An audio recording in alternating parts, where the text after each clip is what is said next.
الحمد لله من عاش فعلى الله رزقه الحمد لله من مات فإلى الله منقلبه الحمد لله العلي الأعلى الحمد لله على العرش استوى الحمد لله له الأسماء والصفات العلى الحمد لله حمدا حمدا والشكر لله شكرا شكرا الحمد لله الذي أحيانا الحمد لله الذي رزقنا الحمد لله الذي أتم علينا الصحة والعافية الحمد لله أعاننا على صيام رمضان الحمد لله أعاننا على قراءة وتدبر القرآن الحمد لله أعاننا على إقامة الصلوات الحمد لله رب العالمين حمدا حمدا لك الحمد إلهنا ومولانا لك الشكر إلهنا ومولانا نستغفرك أنت الله لا إله إلا أنت الحي القيوم ونتوب إليك عدد خلقك وزنة عرشك ورضاء نفسك ومداد كلماتك سبحان الله وبحمده سبحان الله العظيم لا إله إلا الله ولا حول ولا قوة إلا بالله. الحمد لله رب العالمين الحمد لله الذي بنعمته تتم الصالحات الحمد لله وكفى والصلاة والسلام على رسول الله محمد صلى الله عليه وسلم رب اشرح لي صدري ويسر لي أمري واحلل عقدة من لساني يفقه قولي. السلام عليكم ورحمة الله وبركاته. Chers parents en Allah,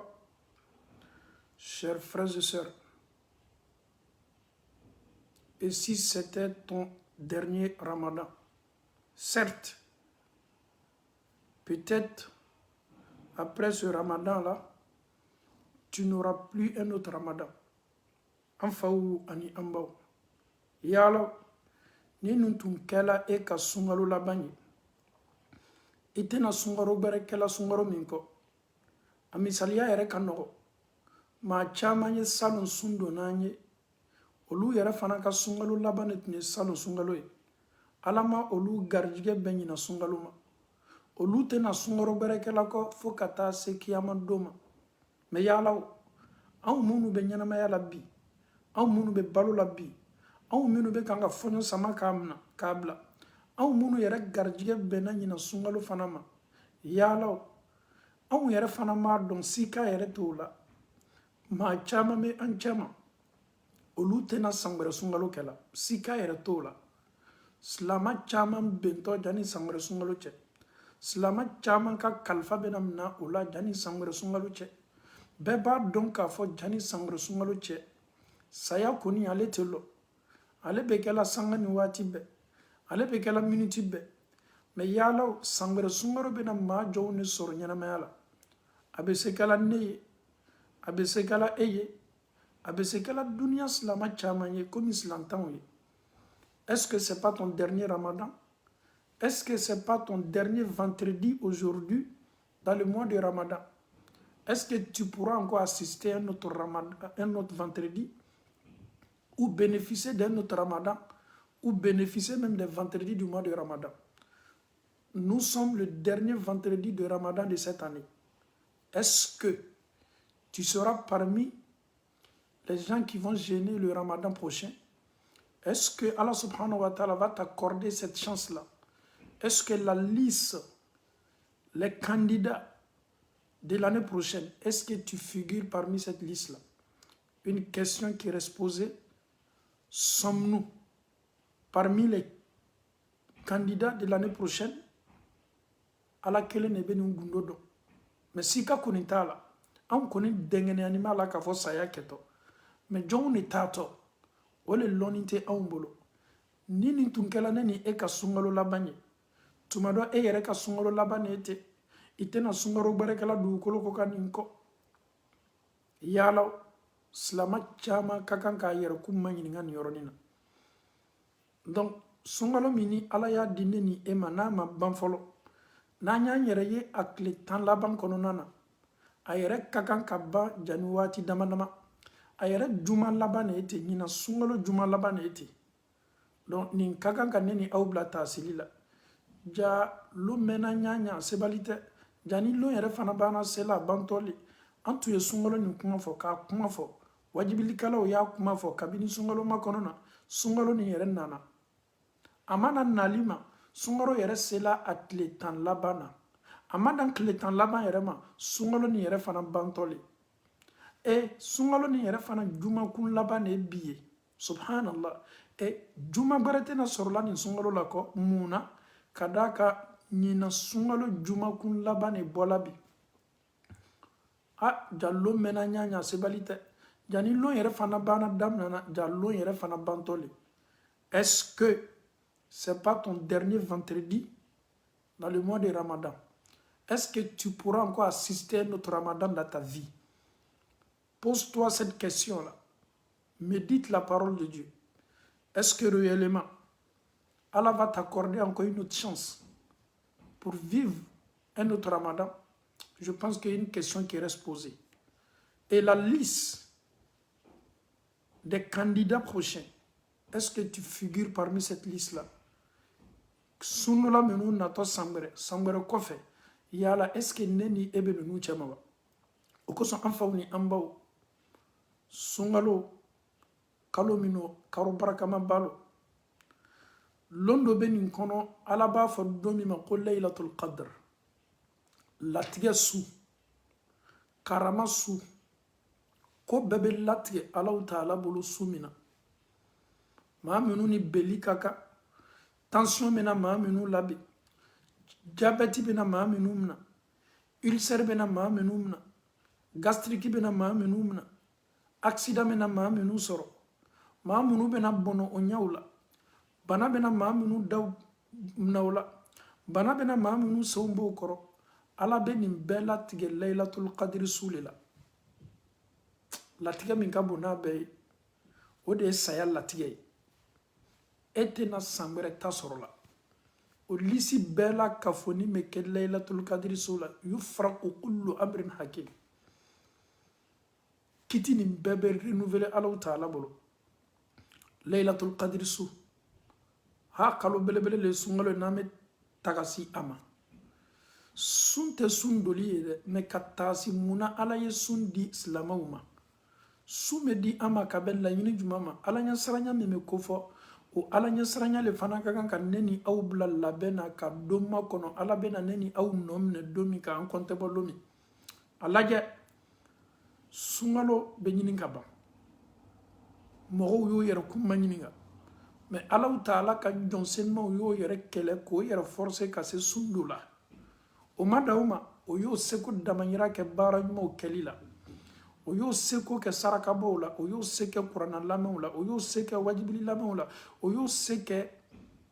baara ɲuman n'a bɛ adamaden ka sun baraji biliya kiyama don, o y'o bɛɛ kɛ. Mais bɛɛ y'a dɔn k'a fɔ ko a nana ɲami a taa tɔ cogo la. Sunkalo bɛ na, a bɛ tila ka taa. Sunkaro kula bɛ na, o fana bɛ kan ka taa. Donc adamaden ka ɲɛnamaya bɛ nin cogo de la. Waati kɔrɔw bɛ na, tɛrɛti kɔrɔw bɛ d'a ma. K'aw y'aw jija ka tɛrɛtiw nafa bɔ ni baara ɲumanw ye. N'o tɛ tɛrɛti ninnu bantɔ le si ka foyi t'a la. Donc an y'a dɔn k'a fɔ tɛrɛtiba min n'a tun y'a kunna bɔ, an sela tɛrɛti nin laban waatiw la. A tile 10 laban y'a kunna bɔ ka ban. A yɛrɛ tɔ man jan kɔ ka d'a kan a juma laban de ye nin. An y'a lajɛ sahaba dɔw tɛmɛna. Anw ye si min sɔrɔ, walama anw ye ko minnu kɛ alabato la, wallahi olu do ma se ka chance sɔrɔ ka nin kɛ sahaba dɔw tɛmɛna anw ye waati min kɛ an bɛ kan ka Alahu Taala bato an ye sunkalo da minnu sɔrɔ a dɔw ma se ka nin sunkalo sɔrɔ nin ye sahaba belebele ye sahaba min ni Alahu Taala ka larusu Alahu Taala sabatiyɔrɔ Alahu Taala makɛyɔrɔ a san min kɛla a ka saya shɔki nɔfɛ a ka saya bonya kojugu kosɔn a ka saya kɛla koba ye Alahu Taala ka larusu al-arsh Ala ka larusu yɛrɛ yɛrɛla a ka saya fɛ Saad ibn Muaz sahaba dɔ le tun bɛ dɔw ko k'a donna silamɛya la si bɛ san 30 waati min k'a daminɛ a ka silamɛya doli ka taa se a saya ma a ma tɛmɛ san 8 kan silamɛya la il n'a même pas fait 8 ans dans cette religion. Paraît-il qu'il a embrassé l'islam quand il a eu ses 30 ans et il a vécu seulement 6 ans dans cette religion. A ye san 6 de kɛ nin diina baara la, c'est-à-dire à l'âge de 30 ans à 36 ans il est décédé. A ye san 6 min kɛ silamɛya baara la a ka baara diyala Ala ye a kɛwalew diyala Ala ye a fɔtaw diyala Alahu Taala ye Alahu Taala diɲɛna a ma a ka baara diyala Ala ye a ni bɔ min kɛla a sa min kɛla Alahu Taala ka larusu al-arsh Ala ka arsu yɛrɛ yɛrɛ la munna ka da kan belebele dɔ tun bɛnna don belebele dɔ ka karifa minana la Ala ka jɔnw tɛ kelen ye dɛ maa dɔw ka surun Ala la ni dɔw ye munna baara min bɛ kɛla ninnu bolo la ni maa min ka karifa minali sababuya kɛla Ala ka larusu yɛrɛ yɛrɛ la mɛlɛkaw de y'a sumaseli kɛ ne do Ala ye sunkaloba nin di ne ni e ma ka chance ba di ne ni aw ma ni chance bantɔ le tɛ dɛ lui il a fait seulement 6 ans san 6 ne ni e san 30 le tɛ silamɛya la san 40 silamɛya la san 50 silamɛya la san 60 silamɛya la an ye su min don a dɔw ta ka ca ni san 20 sun ye a dɔw ye su min don a ka ca ni san 30 sun ye a dɔw ta ka ca ni san 40 sun ye a dɔw ta ka ca ni san 50 sun ye a dɔw ye san 60 ɲɔgɔnna sun don kabini o balukuyala fo ka na se o bɛ waati min na o ye su min don n'i y'a kɔnte a dɔw ta ka ca ni san 60 walama san 70 mais yalaw chance ba min dila aw ma ka se ka Alahu Taala bato ni baara ɲuman caman kɛli ye ka jɔyɔrɔ belebele sɔrɔ kiyama kɛnɛ kan n'o tɛ ninnu bɛna labɔ ka yɛrɛ k'an na dɛ Saad ibn Muaz bɛ labɔ ka yɛrɛ k'an na dɛ san 6 silamɛya la a ye san 6 dɔrɔn de kɛ mais wallahi a ka baara san 6 kɔnɔna na o diyala Alahu Taala ye Madina k'ale tun bɛ kira ni sahabaw bɔla Maka ka na Madina ninnu tun bɛ Madina nin dɔla silamɛya la nin waati ɲɔgɔnna la de Ala kɛra tun ye ciden minnu ci ka na Madina ko ka silamɛya lase o ciden kumakan sela ninnu kelen kelenna bɛɛ ma fanga b'o la kabila ɲɛmɔgɔw don o kumakanw labatoni bɛ mais o bɛɛ n'a ta o y'o yɛrɛ kuru k'i kolo Alahu Taala ye k'o ka titiriko ye k'a to yen o ɲinana o ka titiriko kɔ o y'o yɛrɛ di Alahu Taala ma sɛbɛkɔrɔ dili la mais Alahu Taala ye hɛrɛ dɔ kɛ ne ni aw ye ninnu dɔw ye san 6 de kɛ silamɛya la o ka karifa minan'o la Ala diyɛn'o ma et Ala ye ko dɔ fana kɛ anw ye an ka diina nin na min ye sunkalo ye anw ye sunkalo min sɔrɔ ninnu caman m'o sɔrɔ ko sunkalo kelen pe su kelen pe ko ni sela sɔrɔla san 80 ani san 3 ani kalo dama dama Ala b'o o si kalifa i la a baara ɲumanw a sundo a seli a baara ɲuman bɛɛ baraji bɛ d'i ma Laylatul Qadr su kelen pe sɔrɔ i bolo i misaliya bɛ komi mɔgɔ min ka san 80 ni san 3 kɛ a bɛ kan ka Ala bato a bɛ kan ka baraji cɛ a bɛ kan ka mizani lawuliya a bɛ kan ka siniɲɛsigi ɲuman kɛ k'a yɛrɛ makɔnɔ a bɛ kan ka kaburu nɔrɔ a bɛ kan ka sɔrɔtu nɔrɔ san 80 ani san 3 ani kalo dama dama ni ye laylatul qadri sɔrɔ mɔgɔ bɛna ma ɲininkali kɛ laylatul qadri ni bɛna sɔrɔ an bolo di laylatul qadri bɛ sɔrɔ adamaden bolo ni kɛwali saba le a ka ca mɛ an bɛ kɛwali saba ta pour que a ye se nɔgɔya la laylatul qadri su bɛ sɔrɔ adamaden bolo ni baara fɔlɔ min ye o de ye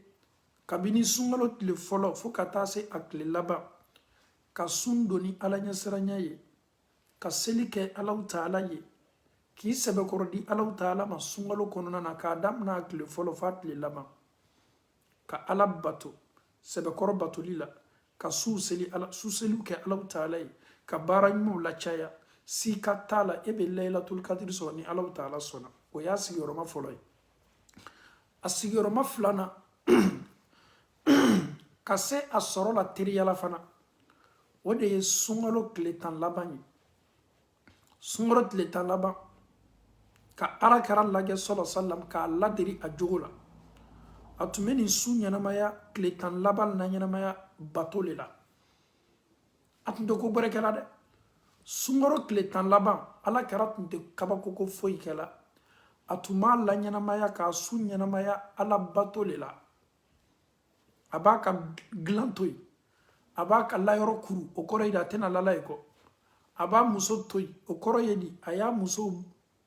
a y'i bali ko la ko min bɛ don cɛw ni musow cɛ a yɛlɛmana fan jumɛn ala yɛrɛ ka so kɔnɔ min ye misiri ye mun bɛ kɛ misiri kɔnɔ commerce tɛ kɛla ye o sanni feere tɛ kɛla ye o manamanakan fɔ tɛ kɛla ye o misiri ye alabato yɔrɔ de ye ka yɛlɛma misiri kɔnɔ itikafu la ka ala bato ka alahu taala bato tile 10 laban kɔnɔ laylatul qadri tɛ sɔrɔ fosi la fo ka i sɛbɛ don ala bato ma k'a daminɛ sunkalo tile fɔlɔ f'a tile laban surtout a sigiyɔrɔma filanan sunkalo tile 10 laban ka ala bato ka suseliw la caya ka nafila baaraw la caya ka kuranakalanw la caya ka sarakabɔw la caya ka sinjiw tugu ko n'a bɛ kɛ baara ɲuman bonda ye ele ye sigi ka miiri kabini tile 10 laban nin daminɛna ne ye baara ɲuman jumɛn kɛ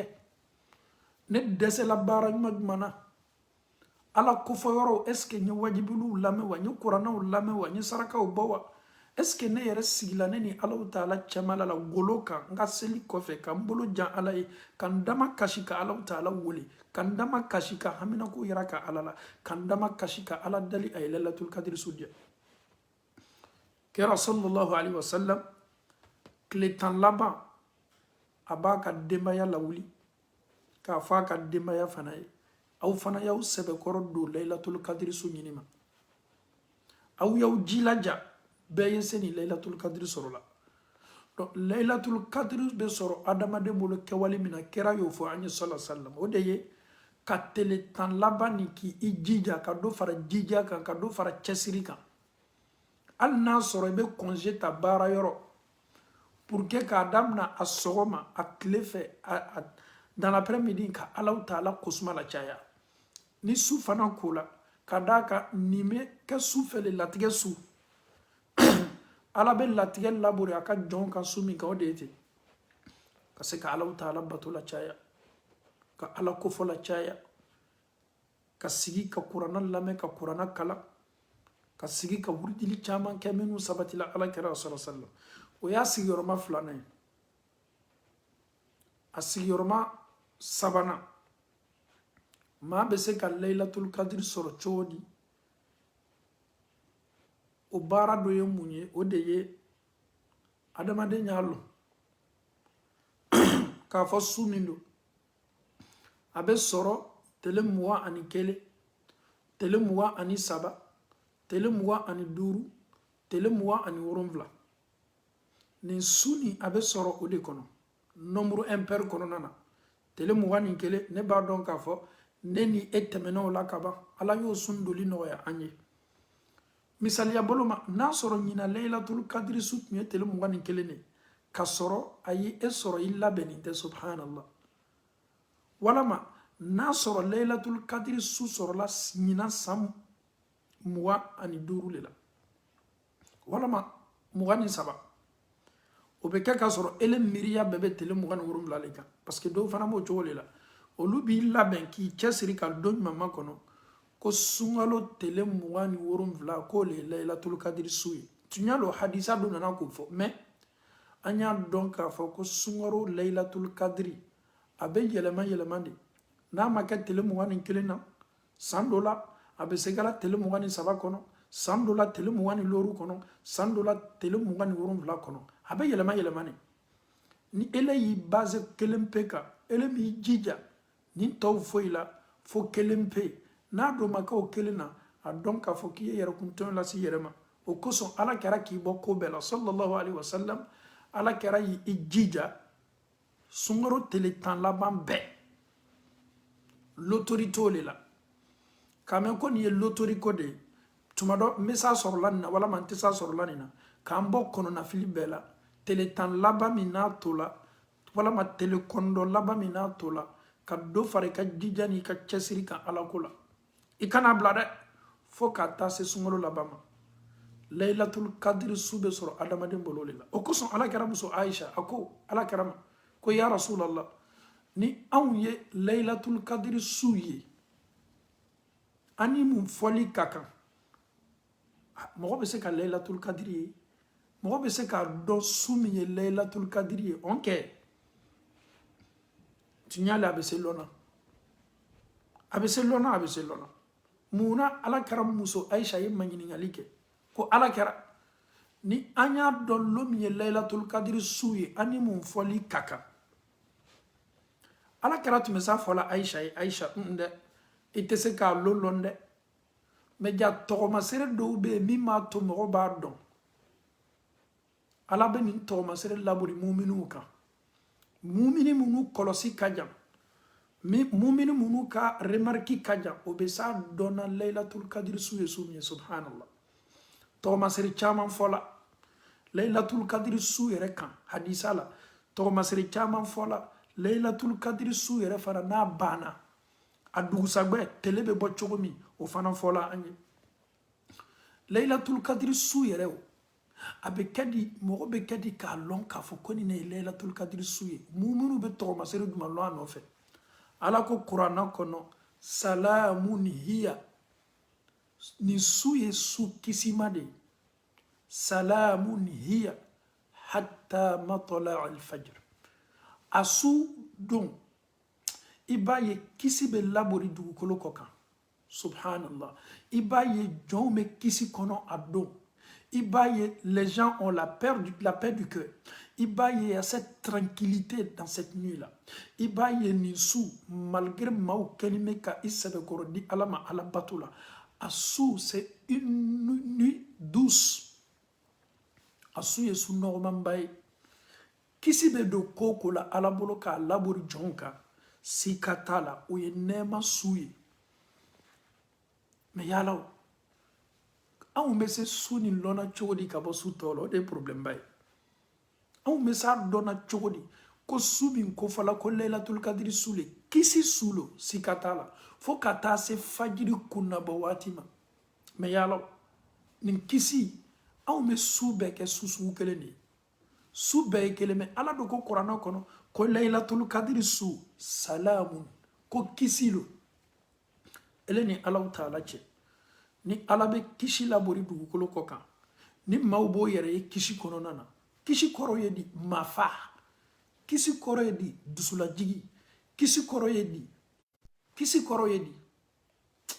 maaw b'o yɛrɛ ye tranquillité belebele bonda kɔnɔ salamun hiya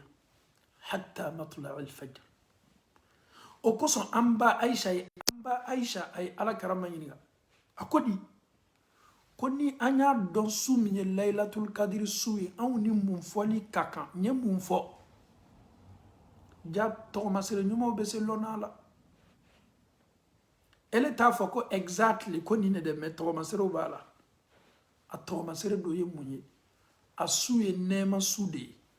a su ye baraka su de ye a su ye dusulajigi su de ye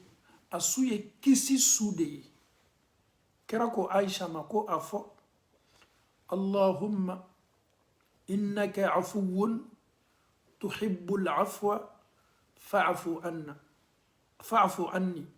ala e de yafa mansa ye yafa kadi ele Allah Ta'ala yafa ma ye yafa ɲini ala fɛ nin don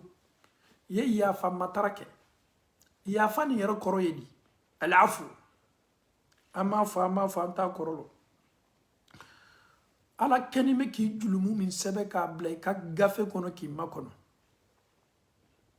i julumu sɛbɛnin bɛ k'a kɛ ɲɛsigi ye k'i makɔnɔ mɛ ni ka ala dali yafa la yafa nin kɔrɔ ye di arabukan na alafu ka i julumu salo k'i julumu ko k'i julumu nettoyer k'i julumu effacer k'i julumu jɔsi ka bɔ yɔrɔ la a sabatini bɛ yɔrɔ min na ala y'i julumu bɛɛ la ka fɔ ni ko k'a salon k'a nettoyer ka bɔ a sabati yɔrɔ allahumma ti ala innaka ele ala taala afuwun e de bɛ maaw julumu yafa e de bɛ maaw julumu nettoyer e de bɛ maaw julumu jɔsi ka a kɔrɔta ka bɔ yen hali n'a sɔrɔ n'a kalanna le walama a kolela le walama a sɛbɛla ni dabaji le ye ala e de bɛ se ka nin dabaji e de bɛ se ka nin julu k'a foni ka adamadenw julumu bɔ k'a ko k'a bɔ yen pewu kira ka muso Aisha ma radiyallahu anha ko ka to k'a fɔ sɔn allahumma innaka afuwun tuhibbul afwa fa'fu anna donc laylatul qadri su tɔgɔmasiri dɔ ye nin a tɔgɔmasiri dɔ fana ye mun ye a dugusɛgbɛ a lamɛn dɛ a dugusɛbɔ tile bɛ bɔ cogo di hadisa ye min fɔ ko tile bɔtɔ a dugusɛgbɛ lon tile min n'a bɛ bɔ kalaya t'a kɔrɔ sumaya fana ba t'a kɔrɔ subhanallah laylatul qadri su dugusɛgbɛ ni ka tile ye fariya t'a la kalaya t'a la tɔɔrɔya t'a la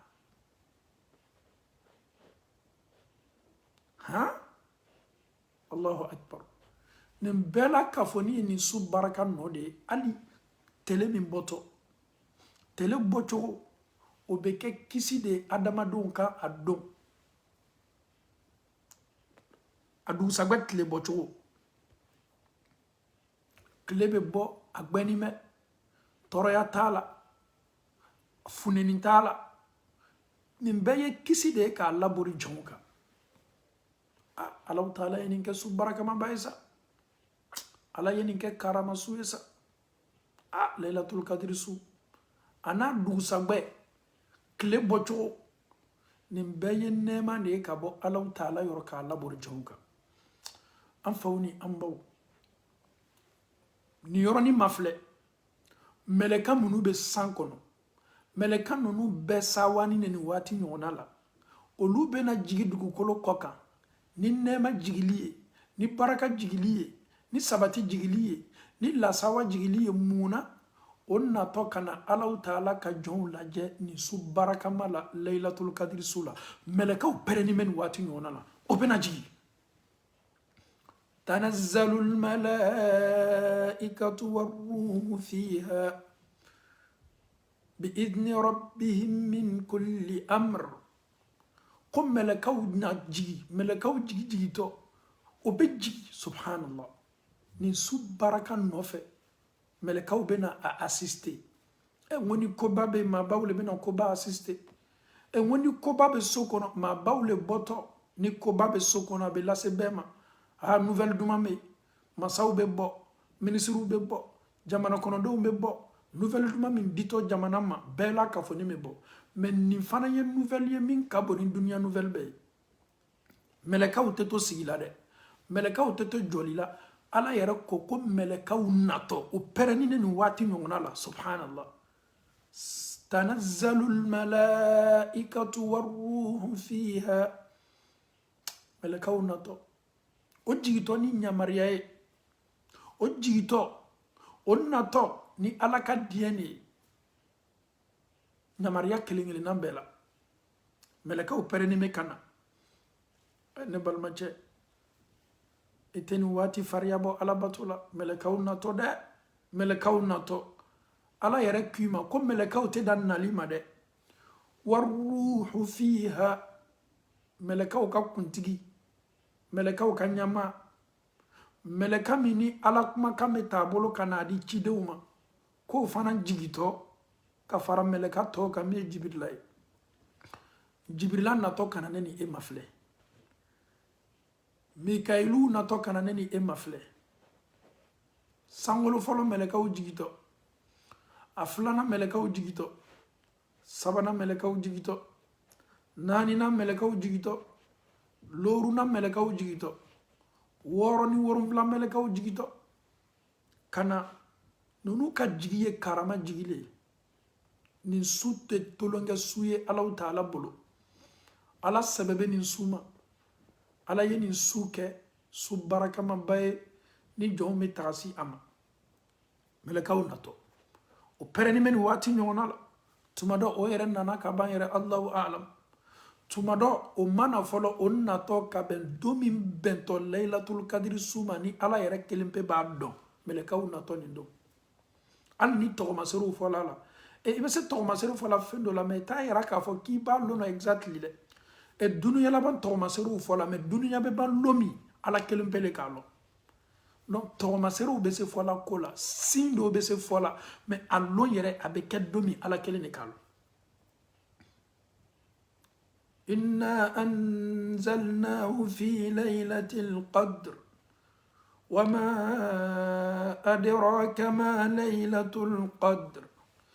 ليلة القدر خير من 1000 شهر تنزل الملائكة والروح فيها بإذن ربهم من كل أمر سلام هي حتى مطلع الفجر إنا أنزلناه بيرني الله تعالى صنع كتبا يركتو من كان بأنبلو أدي سورة القدر كاردون سورة جمعي لا تقبل بلو كف السورة على كاد ديسيجون تاكو السورة على بكو رينوفيل سومين في السورة الله تعالى كما كان من كابوني كما كان بي قرانا أنيو تي أنيو فنم تنا لاجي كتابولا الله تعالى كو إنا أنزلناه تنيانا ne Allah Ta'ala nyella jigili ken kuma kana mi al-Qur'ana fi su konona laylatul qadri sulefe Qur'ana fi mbayda Qur'ana na ka bliya anaka bonya anaka dafa anaka kitinyumo anaka kisanyumo anaka ladidika nyumo anika kangarda minu ba kono Allah Ta'ala ko kwa ye Qur'ana laji laylatul qadri sulefe muna ale kuma kamel laji su baraka malefe ودي ليلة القدر سوي إنا أنزلناه في ليلة القدر وما أدراك ما ليلة القدر يا لو اسك فمي دوكولو كوكا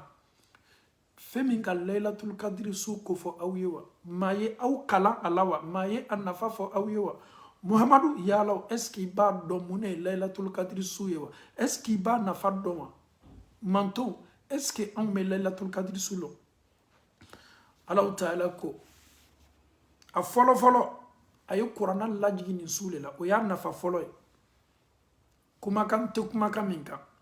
slamaw ka gidi do Qur'ana slamaw ka busol do slamaw ka yelendo slamaw ka norodo slamaw ka kandado ole Qur'ana o lajigi la ni su baraka malila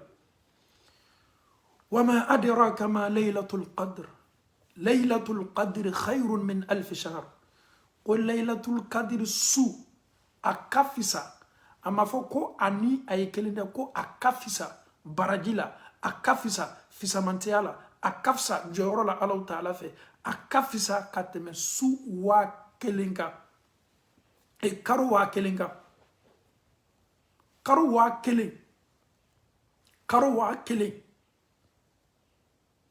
كوني يو جاتي o bebe san bisegi ani san saba ani karo dama ko laylatul qadr su ko akafisa ikana compare ɲɔgɔn ma dɛ mɔgɔ bɛ fɛn de compare ɲɔgɔn ma sɔsɔli bɛ ko fila min ni ɲɔgɔn cɛ e su kelen pe ko akafisa n'a fɔla ko su kelen pe bɛ komi san bisegi ni san saba a bɛ kɛ komi a compare la ɲɔgɔn ma ala do ma la ɲɔgɔn ma dɛ ala koko akafisa kateme o kan koro yedi abaraji yere beta kateme o beka khairun akafsa a chani kafsa ni yesa ni bana fsa la ni fen kaba ino ti se comparer la ko laylatul qadr su kelempe kafisa Allah taala yoro katme karo wa kelenka alama dawma akodi tanazzalul malaikatu waruhu fiha fi samati abba min dilama qur'ana jilo le kono akafsa katme karo wa kelenka ala ko melekaw fana me jigi nyon ko ni sula jibrila fana me fara melekaw kan jigilila ala da melekaw ka jigili ma o ka wasake amada o made salamun hiya ni be kishi nyini ni be sabati nyini ni be ala taala kallata nga belebele nyini a nyini ni suye kiside anu ne ba fa do la wati be ala man kisila ala mi daliye kisila buri anka ala mi daliye neman la buri anka ala do kima ko ni kisi sude salamun hiya kisi sule ni suye hatta matla al fajr fokata se kene chila fokata se fajr kuna bo watim neni il se peut tumado ni neni ka sungalo labanye tumado ni neni ka sungalo teletan labanye tumado ñina neni ka sungalo juma labanye antena juma ber sor la sungalo la yalo na soro neni ka sungalo labane te mone kan ka keneni ebolo jani kalu ni yena datu ka ba wati ni min tola sungalo la kaddo fara jijaka kaddo fara gere dika kaddo fara batoka kaddo fara barangmauka kaddo fara jija ere kan pour que al nasoro neni ni aw ka sungalo laban ete anyan ka sungalo laban clôturer ni sungalo ke ko nyumay ana kundo ko nyuma pour que ni alaw taala be anka kalfamna anna ka soro sungalo bermase ni nyekene ni aw masharafu ye ani korota ye kiyamando kwani sungalo laban min soro anya ke ko nyumana allahumma arina alhaqqa haqqan warzuqna ittiba wa arina albatila batilan warzuqna ijtinaba صل سبحان ربك رب العزة عما يصفون والسلام على المرسلين والحمد لله رب العالمين السلام عليكم ورحمة الله وبركاته